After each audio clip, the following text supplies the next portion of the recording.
بسم الله الرحمن الرحيم نحمده ونصلي ونسلم على رسوله الكريم اما بعد. ہماری آج کی تراویح میں انشاءاللہ 14ویں پارے کا آخری ربع اور 15واں پارہ مکمل تلاوت کیا جائے گا. اس طرح مکمل 15 پارے یعنی نصف قرآن ہمارا آج کی تراویح میں مکمل ہو جائے گا انشاءاللہ. ہماری مسجد میں جماعت آئی ہوئی ہے، یہ ہمارے مہمان ہیں، تو اچھا تو نہیں لگ رہا کہ ان کی موجودگی میں کوئی بات کی جائے، لیکن چونکہ معمول ہے اس کو پورا کرنا ضروری ہے، تو میں مختصر انداز میں انشاءاللہ کچھ باتیں آج کی تراویح کے متعلق رکھوں گا.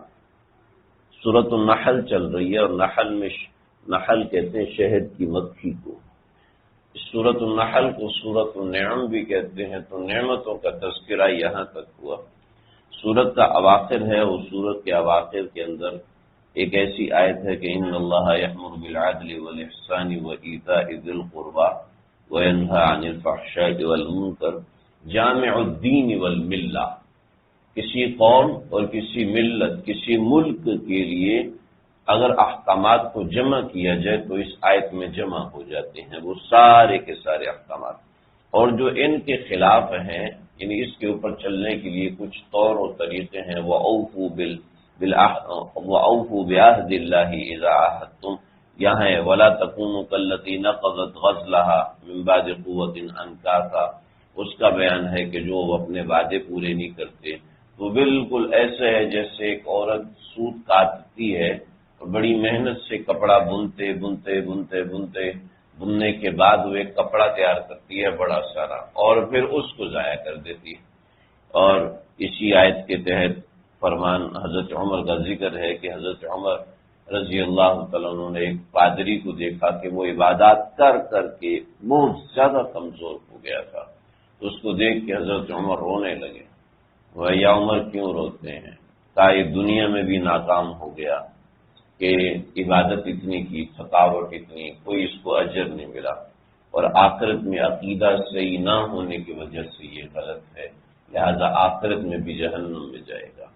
تو دیکھیں ہم اعمال کرتے ہیں، ایسے نہ ہو کہ ہمارے اعمال اس عورت کی طرح ہو جس کی مثال اللہ نے دی ہے. وَلَا تَكُونُوا كَالَّتِي نَقَضَتْ غَزْلَهَا مِنْ بَعْدِ قُوَّةٍ. اس کی کچھ علامات اور نشانیاں بتائے گی. نمبر 1، انسان خلوص نیت سے نہیں کرے. جو شخص خلوص نیت سے نہیں، بس اوپر سے کر رہا ہے، یار لوگ کیا کہیں گے، داڑھی رکھیے پھر بھی نماز نہیں پڑھتا، لوگ کیا کہیں گے، داڑھی رکھیے پھر بھی زکوٰۃ نہیں، لوگوں کی وجہ سے اعمال کرتا ہے. پھر یہ اپنے عمل کے اوپر فخر محسوس ہو، تکبر محسوس ہو. تکبر تو نہیں ہے جی، مجھے فخر ہے. تو فخر اور تکبر میں اتنا باریک فرق ہے، اکابر نہیں کر سکتے، میں آپ کہاں سے کر سکوں. تو اپنے نیک عمل کے اوپر انسان کو ایک طریقے سے اترانا، دیکھو میں نے کیا تم نے تو نہیں کیا. ہم جانتے ہیں نا، ہمیں پتہ ہے ہم اس کھیت کے کسان ہیں، ہمیں پتہ ہے کہ جملے ہیں چھوٹے چھوٹے لیکن تکبر سے بھرے ہوئے ہوتے ہیں. جب اپنے عمل کو کرنے کے بعد گھمنڈ محسوس ہو کہ میں نے بیان کیا کیسا زبردست، ایسا کوئی کر کے دکھائے جس طرح میں کرتا ہوں نا، ایسا کوئی دوسرا کر کے دکھائے. ایک اپنے کسی اور کو نہیں کہتا، لیکن اپنے اندر ایک چھپا ہوتا ہے. جیسے دین پر عمل میرا ہے نا، ایسا کسی کا نہیں. یہ جملہ نہیں کہتے لیکن کہتے جیسے دین پہ ہم جیسے لوگ کرتے ہیں نا، ایسے عمل کوئی بھی نہیں کرتا. یہ بھی جملہ کسی کو نہیں کہتا، لیکن اگر اپنے اندر محسوس کر رہا ہے تو یہ وَلَا تَكُونُوا كَالَّتِي نَقَضَتْ غَزْلَهَا، یہ اسی کی طرف بن رہا ہے، بڑی باریکی سے محنت کر رہا ہے، اور پھر اس کے بعد اس کو ضائع کر دیتا ہے. تو یہ چیز ہے. لہذا اس کا طریقہ کار بھی بتا دیا. وہ طریقہ کار یہ ہے کہ اپنے آپ کو کسی بڑے کے سامنے پیش کرتے رہو، اپنے آپ کو کسی بڑے کے سامنے پیش کرتے رہو کہ میرا یہ عمل ہے، کیا میرا یہ عمل ٹھیک ہے، میری یہ نیت ہے، کیا میری یہ نیت ٹھیک ہے.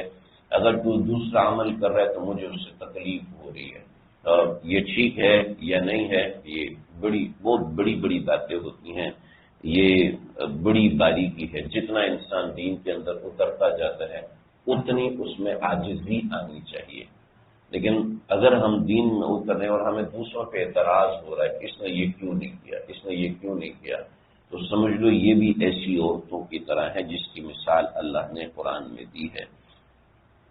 پھر اس کے بعد اللہ نے فرمایا کہ تم کتنا بڑا عمل کر لو، مسجدوں پہ مسجدیں بنا دو، مسجدوں پہ مسجدیں، مدرسوں پہ مدرسے، اور دین کی خدمت کے پہاڑ لگا دو، لیکن ذہن میں رکھنا ما عندکم ينفد وما عند اللہ باق، جو تمہارے پاس ہے نا، جو تم کر رہے ہو یہ بیکار ہے، سب بیکار ہے، اور جو اللہ کے پاس تمہارا عمل چلا گیا وہی باقی ہے۔ لہذا اپنے کسی عمل پر تکبر مت کرنا۔ وَلَنَجْزِيَنَّ الَّذِينَ صَبَرُوا أَجْرَهُمْ بِأَحْسَنِ مَا كَانُوا يَعْمَلُونَ۔ اس طرح کی باتیں اور ان بیماریوں کا علاج اللہ رب العزت تفصیلاً ذکر فرمایا ہے، اور پھر اس تفصیل کے اندر اللہ رب العزت نے مثالیں دی۔ ضرب اللہ مثلا قریۃ کانت آمنۃ مطمئنۃ یأتیہا رزقها غدا من کل مکان فکفرت بانعم اللہ، اللہ کی نعمتیں اس پہ شکر کرنا چاہیے تھا، اس کو تکبر آ گیا، اس کو غرور آ گیا۔ چنانچہ آگے ایک رول ماڈل دیا ہے، وہ ان ابراہیم کان امۃ قانتا للہ حنیفا، رول ماڈل ہے، اس کے مطابق ٹیسٹ کرتے ہیں، میں اس کے برابر ہوں، میں اس کے مطابق ہوں، میں اس کے مطابق ہوں، میں اس کے مطابق ہوں۔ آج بڑی دکھ کے ساتھ کہنا پڑتا ہے، ہمارے نئے نئے نوجوان دین میں لگتے ہیں اور وہ اپنے دین کو انبیاء سے بھی بڑا سمجھنا شروع ہو جاتے ہیں، بزرگوں سے بھی بڑا سمجھنا شروع ہوتا ہے۔ بھائی ان کو کیا پتا، بیان اس طرح کیا جاتا ہے، لوگوں کو ٹیکنالوجی کے حساب سے سمجھو، وہ اس طرح سمجھتے ہیں، بزرگوں کی باتیں سمجھ ہی نہیں آتی۔ تو آگے رول ماڈل لکھ دیا کہ رول ماڈل یہ ہے، اس کے مطابق ہوگا تو ٹھیک ہے، اس سے زیادہ کر کے لاؤ گے، کم کر کے، زیادہ تو ہو نہیں سکتا، لیکن ہمارا دماغ خراب ہو جاتا نا، کیونکہ ہمیں حضرت ابراہیم کے پاس تو اتنے لوگ مسلمان نہیں ہوتے، میں نے 50 بندے مسلمان کیے، اعوذ باللہ من ذالک۔ جب ہم دین کے کام میں اس مسئلے پہ آتے ہیں نا، اس ممبر پہ چڑھتے ہیں، تو اس کے ساتھ تکبر بڑا آتا ہے، علم آتا ہے تو علم کے ساتھ تعلی آتی ہے، تو یہ بڑی خطرناک چیز ہے کہ جب انسان دین میں لگتا ہے تو اس طرح کے عوارضات آتے ہیں۔ سورۃ النحل میں اس کے اوپر بہت زور دیا گیا، بڑی بڑی مثالیں جیسے اوپر مثال دی۔ اس کے بعد سورہ بنی اسرائیل ہے، اس کو سورۃ الاسراء بھی کہتے ہیں، اس کی پہلی آیت ہے، واقعہ معراج ہے، اس کی تفصیلات آپ حضرات جانتے ہیں۔ اس کے بعد بنی اسرائیل، وَقَضَيْنَا إِلَىٰ بَنِي إِسْرَائِيلَ فِي الْكِتَابِ لَتُفْسِدُنَّ فِي الْأَرْضِ مَرَّتَيْنِ، 2 مرتبہ زمین میں فساد کرو گے، 2 مرتبہ زمین میں فساد کرو گے۔ وہ ایسے کہ انہوں نے انبیاء کو قتل کیا، کرتے کرتے حضرت شعیب تک پہنچ گئے۔ جب حضرت شعیب کو قتل کیا تو اللہ نے ان کے اوپر بخت نصر کو بھیج دیا، اور بخت نصر نے ان کے لاکھوں یہودیوں کو ایسے قتل عام کیا۔ اس کے بعد اللہ رب العزت نے آداب قرآنی اور اس کے حوالے سے اور چیزیں اور چند نشانیاں بیان فرمائی، اور اس کے بعد دوسرا واقعہ بیان فرمایا کہ جب انہوں نے حضرت زکریا اور حضرت یحییٰ کو شہید کیا تو اللہ نے خردوش یا بردوس، یہ 2 نام ہیں، خردوش نام ہے یا بردوس نام ہے، مفسرین کو شک، اس کو مسلط کیا جس نے ان کے لاکھوں یہودیوں کو قتل کیا، اور پھر یہ سلسلہ چلتا رہا۔ اس کا بتانے کا مقصد ہے کہ اہل یہود دنیا کو سمجھے، اہل یہود ہمیشہ سازشی رہیں گے اور یہ دنیا میں فساد مچائیں گے، اور پھر من جانب اللہ کی طرف سے ان کے اوپر ریئیکشن آئے گا، اور کوئی نہ کوئی اللہ کا بندہ آئے گا جو ان کو تباہ و برباد کرے گا۔ جیسے دوسری جنگ عظیم میں اللہ رب العزت نے ان کے اوپر ایک بندہ مسلط کیا اور ہٹلر نے ان کو تباہ و برباد کیا، اور ابھی یہ پھر فساد کی نہج پر ہیں، تو بھی فقہاء علماء پیشن گوئی کر رہے ہیں کہ ابھی حضرت مہدی علیہ السلام آئیں گے جو ان کو خلا فما کریں گے، اور اس کے بعد حضرت عیسیٰ آئیں گے، یا ہو سکتا ہے کچھ اور ہو، لیکن بہرحال یہود کے لیے ان کے فساد کے بعد ان کی تباہی پکی ہے۔ یہ قرآن کی کہانی اور حکایت اور آگے بہت سی چیز آداب قرآنی ہیں، اور پھر قیامت کی کچھ نشانیاں ہیں، اور توحید کی اس بات کے لیے کہ وجعلنا اللیل والنہار آیتین فمحونا آیۃ اللیل، کہ ہم نے دن اور رات کی نشانیاں بنائی ہیں، احوال قیامت ہیں، اس کی تفصیل ہے۔ احوال قیامت کی پوری تفصیل قرآن مجید میں جتنی جگہوں پہ پھیلی ہے، ہر جگہ کوئی الگ ہی چیز ہے، ایک الگ ہی روح قیامت کا دکھاتا ہے کہ وَكُلَّ إِنسَانٍ أَلْزَمْنَاهُ طَائِرَهُ فِي عُنُقِهِ، اس کے عمل اس کی گردن میں لٹکے ہوئے ہوں گے، اور وَنُخْرِجُ لَهُ يَوْمَ الْقِيَامَةِ كِتَابًا يَلْقَاهُ مَنشُورًا، جگہ جگہ اقرا کتابت، اپنی کتاب کو پڑھو، اور اس طرح کی چیزیں۔ کسی قوم کی ہلاکت کیسے ہوتی ہے اس کا تفصیلی ذکر بیان فرمایا۔ کوئی بھی قوم ہلاک ہوتی ہے تو کیا ہے، فَفَسَقُوا ففسقوا فیہا فحق علیہا القول، وہ قوم اللہ کی نافرمان ہوتی ہے، وہ قوم ٹیکنالوجی میں نیچے ہو، وہ قوم ایسا کچھ بھی نہیں، وہ قوم پسماندہ ہو، ایسا کچھ بھی نہیں، ففسقوا فیہا، وہ جب اللہ کی نافرمان ہوتی ہے تو اللہ اس قوم کو تباہ کرتے ہیں۔ اس کے بعد حقوق کا بیان ہے قرآن مجید میں۔ حقوق کا بیان پہلے تو دیگر حقوق تھے، لین دین کے حقوق تھے، یہاں اخلاقی حقوق ہیں۔ والدین کے وقضى ربك الا تعبدوا الا اياه، والدین کے حقوق ہیں۔ پھر آتی ذی القربى حقه والمسکین وابن السبیل، عام لوگوں کے حقوق، اور آگے پھر عام لوگوں میں بھی جو رشتہ داروں سے ہٹ کے گلی محلے کے لوگ ہیں، رشتہ دار یا قوم کے لوگ ہیں، وَإِمَّا تُعْرِضَنَّ عَنْهُمُ ابْتِغَاءَ رَحْمَةٍ مِّن رَّبِّكَ تَرْجُوهَا فَقُل لَّهُمْ قَوْلًا مَّيْسُورًا۔ عام لوگوں کے ساتھ کیسے معاملہ کرنا ہے کہ اپنا ہاتھ جو ہے مغلولہ نہیں رکھنا، تنگ نہیں رکھنا، سخاوت کے ساتھ رہنا ہے۔ جب انسان ان چیزوں میں لگتا ہے، لوگوں کے ساتھ حسن سلوک اور ان معاملات میں آتا ہے تو انسان میں اخلاقی برائیاں آنے لگتی ہیں، ایک طبعی بات ہے۔ جب انسان سوشل ہونے لگتا ہے تو اس کے مزاج میں اخلاقی تباہیاں آنے لگتی ہیں۔ اخلاقی تباہیوں کی انتہا انسان کے غلط تعلقات ہوتے ہیں، ان غلط تعلقات میں ایک زنا بھی ہے، وَلَا تَقْرَبُوا الزِّنَا إِنَّهُ كَانَ فَاحِشَةً وَسَاءَ سَبِيلًا، اس میں بہت سی چیزیں اور بڑی تفصیلات ہیں اس نوعیت کی چیزیں۔ اس کے بعد شیطان کا طریقہ واردات، یہ کیوں ہوتا ہے؟ اس لیے کہ شیطان ہاتھ لگا کر بیٹھا ہے، اس کا طریقہ واردات ہے، اور وہ طریقہ واردات ہر طریقے سے اپنا طریقہ واردات ہر بندے پہ استعمال کرتا ہے، وسوسہ ڈالتے ہیں اور طرح طرح کی چیزیں اس پہ کام اچھے کر کے دکھانے لگتا ہے۔ ان شیطان ینزغ بینہم، انسان دل میں نزاع کی کیفیت ڈالتا ہے، دوسروں کے بارے میں نفرت ڈالتا ہے، اپنے بارے میں بڑائی ڈالتا ہے، یہ شیطان کا طریقہ کار ہے، طریقہ واردات ہے۔ چنانچہ اس نے صرف یہاں طریقہ واردات استعمال نہیں کیا بلکہ آدم علیہ السلام کے ساتھ بھی کیا، وَإِذْ قُلْنَا لِلْمَلَائِكَةِ اسْجُدُوا سے اس کا سوال، ان سوالوں کا جواب۔ پھر انعامات باری تعالیٰ اللہ نے ذکر کیے کہ دیکھو ایسا نہیں کہ شیطان حملے کرتا ہے اور ہم تم کو چھوڑ دیتے ہیں، بلکہ ہمارے تمہارے اوپر انعامات ہیں، وَلَقَدْ كَرَّمْنَا بَنِي آدَمَ وَحَمَلْنَاهُمْ فِي الْبَرِّ وَالْبَحْرِ، اور پھر اعمال خیر کے حوالے سے اللہ رب العزت نے سمجھایا کہ کون کون سے اعمال خیر ہیں جو تمہارے اعمال میں شامل ہونے چاہیے۔ تو سنت من قد ارسلنا قبلک من رسلنا ولا تجد لسنتنا تحویلا، یہ اس کے اندر ساری باتوں کا بیان ہے کہ نماز پڑھنی ہے، تہجد پڑھنی ہے، اس کے اوقات کے ہیں، فجر میں اور کون کون سے اعمال ہیں، قرآن ہے اور اس کے علاوہ دیگر چیزیں ہیں۔ پھر یہود نے نبی اکرم صلی اللہ علیہ وسلم سے کچھ نمائندے بھیجے تھے کہ آپ صلی اللہ علیہ وسلم سے سوالات کریں۔ ان سوالات 3 سوالات ہیں۔ پہلا سوال تھا کہ آپ سے پوچھیں کہ روح کیا ہے، دوسرا سوال یہ تھا کہ آپ سے پوچھیں کہ وہ نوجوان کا قصہ کیا ہے جو کہ غار میں چلے گئے تھے اور ان کا قصہ بیان کیجیے، اور تیسرا یہ ہے کہ ذوالقرنین وہ بادشاہ کون ہے جس نے مشرق سے مغرب حکومت کی اور اسی کی سرزمین پر سورج طلوع بھی ہوتا تھا، غروب بھی ہوتا تھا۔ دیکھیے ٹیکنالوجی کا زمانہ ہے اور انسان کی ٹریولنگ بہت زیادہ ہو گئی، بہت زیادہ، اس سے پہلے انسان کی ٹریولنگ کبھی اتنی نہیں تھی، لیکن اس کے باوجود شاید اس مسجد میں کوئی بندہ ہو جس نے وہ جگہ دیکھی ہے جہاں پر سورج طلوع بھی ہو رہا ہے، غروب بھی ہو رہا ہے۔ ٹریولنگ بہت بے انتہا، لیکن سوشل میڈیا پہ ویڈیوز اتنی زیادہ ہوتی ہیں لیکن نظر ہی نہیں آتی ایسی چیزیں۔ کتابوں میں پڑھتے ہیں، جہان دیدہ میں حضرت شیخ الاسلام مفتی تقی عثمانی صاحب نے لکھا ہے۔ اس کے علاوہ ہمارے اکابرین بیان فرماتے ہیں کہ وہ ایسی جگہوں پہ گئے، ناروے کے اس مقام پہ گئے کہ سورج غروب ہوا اور پھر طلوع ہو گیا، غروب ہوا پھر 6 مہینے سورج غروب نہیں ہوتا۔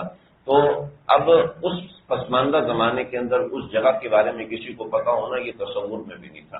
تو ذوالقرنین کے بارے میں سوال، وہ بادشاہ کون ہے جس کی سلطنت میں سورج غروب ہوتا تھا، طلوع بھی ہو جاتا۔ تو اس کے ساتھ یہودیوں نے کہا کہ دیکھو ایک سوال کے جواب میں وہ اگر وہ 3 سوالوں کا جواب دے دے تو سمجھو جھوٹا ہے، 3 سوالوں کا جواب نہ دے تب بھی کوئی جھوٹا ہے۔ ہاں اگر وہ کہ ایک سوال کے بارے میں کہ مجھے نہیں پتا اور 2 کے بارے میں تفصیل سے بتائے تو سمجھ لو سچ ہے۔ چنانچہ یہ نبی اکرم صلی اللہ علیہ وسلم کے پاس آئے اور کہا یہ 3 سوالوں کے جوابات دیجیے، تو وہی بند ہو گئی 27 دن تک، بعض روایت میں 17 دن تک یا 15 دن تک وہی نازل نہیں ہوئی، اور پھر وہی نازل ہوئی تو اس کے حوالے سے نصیحت آگے سورۃ الکہف میں ہے، اور ایک واقعہ یہاں پر ہے کہ یسألونک عن الروح، آپ سے روح کے بارے میں پوچھتے ہیں، تو آپ فرمائے قل الروح من امر ربی وما اوتیتم من العلم الا قلیلا، مجھے اس کا نہیں پتا، اس کا جواب یہ دے دیا۔ پھر اس کے بعد آگے مشرکین کے عقائد کا رد ہے اور بنی اسرائیل پہ 9 نشانیاں ہیں۔ پھر آگے وہی قصہ چلتا ہے سورہ کہف۔ سورہ کہف بڑی زبردست سورت ہے، یعنی اگر قرآن مجید کی صورتوں میں دروس کے اعتبار سے درجہ بندی ہمارے اکابر نے کی ہے تو سب سے پہلے سورہ یوسف کو رکھا اور اس کے بعد دوسرے نمبر پہ سورہ کہف کو رکھا کہ ابتدا سے لے کے آج تک کے زمانے میں ان صورتوں کے اندر قوم کے نوجوان، بوڑھے، بچے، عورتوں سب کے لیے ہدایت ہوتی ہے۔ تو یہ سورہ کہف کا ہے کہ سورہ کہف میں اللہ نے ایک سیگمنٹ چلایا، 3 مثالیں دی ہیں اور 3 واقعات سنائے ہیں، اور 3 مثالیں ہر زمانے کے ہر بندے سے ریلیٹ ہو رہی ہیں، 3 واقعات ہر زمانے کے ہر بندے سے ریلیٹ ہو رہے ہیں۔ پہلا واقعہ وہ جو یہود نے سوال کیا تھا مشرکین کے ذریعے سے، اصحاب کہف کا، اصحاب کہف کا یہاں پر واقعہ سنا ہے کہ یہ چند نوجوان تھے، انہوں نے دیکھا کہ بادشاہ بت پرستی کرتا ہے تو ان کو عقل نہیں ہے، یہ سمجھ میں نہیں آ رہا کہ اس بادشاہ نے ہمیں کیسے پیدا کیا، حالانکہ یہ تو خود پیدا ہوا ہے۔ وہ من جانب اللہ سارے کے سارے ایک جگہ پر اکٹھے ہو گئے، اور اکٹھے ہوئے تو سب پریشان ایک دوسرے کو دیکھے، تم کیوں بیٹھے ہو؟ تو ایک نے ہمت کر کے کبھی دیکھو یہ جو میلہ ہو رہا ہے اس میں بادشاہ کی پرستش ہو رہی ہے، مجھے سمجھ میں نہیں آ رہا۔ حضور نے کہا اللہ اکبر، مجھے بھی یہی مسئلہ ہے۔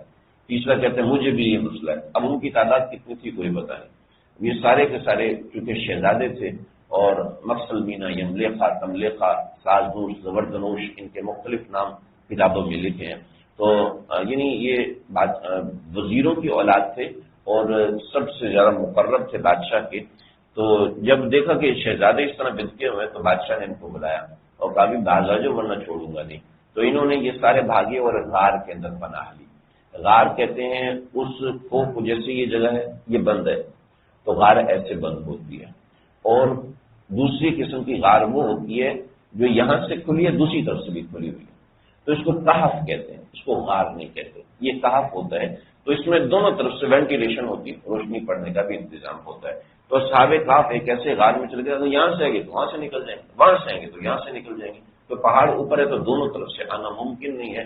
تو اس طرح کہف میں چلے گئے اور اللہ رب العزت نے ان پہ نیند مسلط کر دی۔ حضرت عیسیٰ علیہ السلام کے زمانے کے بعد یہ لوگ اٹھے اور 309 سال تک یہ سوتے رہے۔ تورات میں لکھا ہے 300 سال تک، تو 300 شمسی سال ہیں اور 309 قمری سال ہیں، قرآن نے قمری سال کا بیان فرمایا۔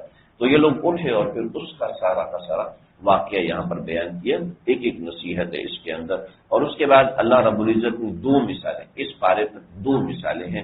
پہلی مثال دی کہ وَاضْرِبْ لَهُمْ مَثَلَ الرَّجُلَيْنِ جَعَلْنَا لِأَحَدِهِمَا، 2 آدمی ہیں، دونوں آدمیوں کے پاس باغات ہیں بڑے بڑے، ایک اللہ کا شکر ادا کرتا ہے، دوسرا اپنی نعمت کے تکبر میں آ جاتا ہے، تو جو تکبر میں آتا ہے اللہ اس کو برباد کر دیتے ہیں، جو اللہ کو راضی کرتا ہے اللہ رب العزت اس کو بھی راضی رکھتے ہیں۔ اس طرح وَاضْرِبْ لَهُمْ مَثَلَ الْحَيَاةِ الدُّنْيَا کماء، دنیا کی زندگی کی مثال دی جیسے کہ پانی ہے، جس سے پانی ہر موقع اور مزاج کے اعتبار سے بدل، گرمی ہو تو گرم ہو جاتا ہے، سردی ہو تو ٹھنڈا ہو جاتا ہے، اور اس کو اپنی ضرورت کے مطابق جو بھی رنگ ڈالو تو اس میں ڈھل جاتا ہے۔ تو زندگی بھی ایسی ہے، جس طرح تم جس رنگ میں ڈالو گے ڈھل جائے گی، نیکوکاری میں ڈالو گے ڈھل جائے گی، برائی اور بدکاری میں ڈالو گے ڈھل جائے گی۔ اس کی ساری بات سمجھائی۔